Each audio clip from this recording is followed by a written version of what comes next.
Fala, meus queridos e minhas queridas, muito boa tarde. Não vou dizer que tá boa não, né? Acabou aí o julgamento de Gabriel Barbosa, o Gabigol, e o camisa 10 foi condenado a 2 anos de suspensão. É isso aí. Aquilo que a maioria não queria aconteceu. Sendo assim, renovação de Gabigol com o Flamengo já era. Trazer as informações aqui para você que eu consegui coletar. Ó. Gabigol foi suspenso por 2 anos por fraude de exame antidoping. O julgamento, que teve início na semana passada, foi concluído nesta segunda-feira.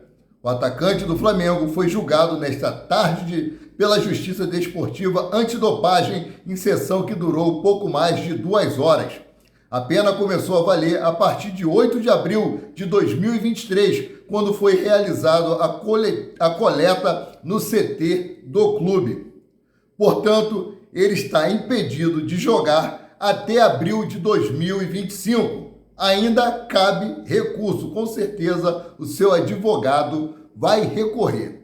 O julgamento foi apertado com o placar de 5-4 a favor da punição do atacante, ou seja, 5 juízes votaram a favor e 4 votaram contra, e não foi o suficiente para absolver Gabigol.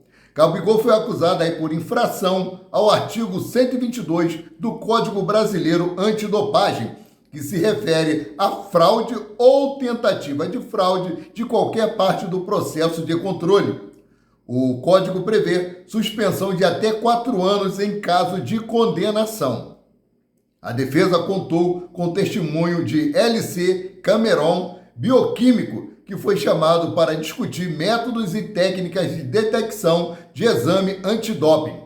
Foi questionado pelos advogados que representam Gabriel Barbosa, pela Procuradoria do Tribunal e pelos auditores. No depoimento, Cameron afirmou que, principalmente do ponto de vista do resultado da coleta, não haveria transgressão, né? A denúncia foi feita no fim de dezembro e a defesa foi enviada no dia 26 de janeiro, ainda dentro do prazo, e contou aí com o anexo da imagem da câmera de segurança do Centro de Treinamento Ninho do Urubu para corroborar a versão do atleta. No último dia 20, foi realizada a primeira sessão de julgamento. Foram 5 horas de julgamento realizado de forma online pelo Tribunal de Justiça Desportiva Antidopagem, o TJD-AD. Gabigol prestou depoimento por videoconferência e assim como outros 7 testemunhas. Na ocasião, o tribunal resolveu encerrar a sessão e dar continuidade nesta segunda-feira, também de forma online. Gabigol participou também da sessão nesta tarde. Um dos pontos da defesa do jogador relembra que o atacante fez o exame de sangue, que é considerado mais efetivo. O jogador foi representado pela equipe do advogado Bichara Neto, que defendeu Paolo Guerreiro na suspensão por doping no Tribunal da FIFA em 2017. O vice-presidente geral e jurídico do clube, Rodrigo Dunst, também participou da sessão em defesa do jogador. Lembrando que na primeira sessão, Rodrigo Dunst foi proibido de entrar e participar. Vou relembrar para vocês o caso. Aí como foi que aconteceu? Gabigol foi acusado de dificultar a realização do exame, mesmo que o tenha feito e testado negativo. Segundo o artigo, a atitude relatada pelos oficiais da coleta se encaixa como fraude ou tentativa de fraude de qualquer parte do processo de controle. E por isso, o atacante respondeu pelo artigo 122 do Código Brasileiro de Antidopagem. Um dos relatos da denúncia diz respeito à demora do atacante para a realização do exame e não o cumprimento das instruções. À exceção de Gabigol, os jogadores do Flamengo fizeram o exame antes do treino das 10 horas da manhã. O caso aconteceu no dia 8 de abril de 2023, no Ninho do Urubu.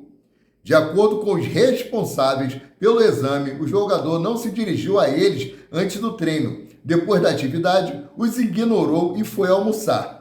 Tratou a equipe com desrespeito, não seguiu os procedimentos indicados, pegou o vaso de coleta sem avisar a ninguém irritou-se ao ver que o oficial o acompanhou até o banheiro para a coleta e, ao fim, entregou o vaso aberto, contrariando a orientação recebida. O processo, conhecido como doping surpresa, é realizado pela Autoridade Brasileira de Controle de Dopagem, ABCD. Costuma ocorrer sem aviso prévio nos centros de treinamento. Gabigol recebeu a primeira notificação sobre a tentativa de fraude no dia 30 de maio. Posteriormente, o vice-geral e jurídico do Flamengo, Rodrigo Dunche, fez a primeira defesa do jogador na sequência e o Flamengo contratou o advogado Bichara Neto para defender o jogador, que no final acabou sendo condenado. Externar para vocês o que eu penso, tá? Eu torci muito pela absolvição de Gabigol. Eu torci aí durante todo esse tempo para que Gabigol viesse ter mais oportunidade no Flamengo e pudesse dar a volta por cima. A renovação de contrato dele com o Flamengo dependia muito do resultado desse julgamento. O Flamengo fez de tudo para tentar absolvê-lo. Além de Rodrigo Dunche, o Flamengo ainda contratou um especialista no caso, o Bichara Neto, que foi advogado de Paulo Guerreiro. Então, assim, mediante a todos esses fatos que eu acabei de narrar aqui, os juízes entenderam que Gabigol tentou ludibriar os fiscais e aí fraudar o exame antidoping. Então, Gabigol está suspenso por 2 anos e a sua renovação com o Flamengo, que estava difícil, agora se torna praticamente impossível. Deixe o comentário de vocês aí abaixo, o que vocês pensam dessa situação, o que vocês acham que deve acontecer, porque eles vão recorrer. Será que Gabigol deve ser aí inocentado no próximo julgamento? Será que essa votação aí que foi tão apertada, será que pode vir a favor de Gabigol? Vamos esperar a cena dos próximos capítulos, mas de antemão, o atacante do Flamengo, camisa 10 da Gávea, Gabigol, está suspenso por 2 anos. Fico por aqui, chateado, voltando a qualquer momento com mais notícias sobre o rubro-negro mais querido e mais amado do Brasil e do mundo, o Clube de Regatas do Flamengo. Saudações.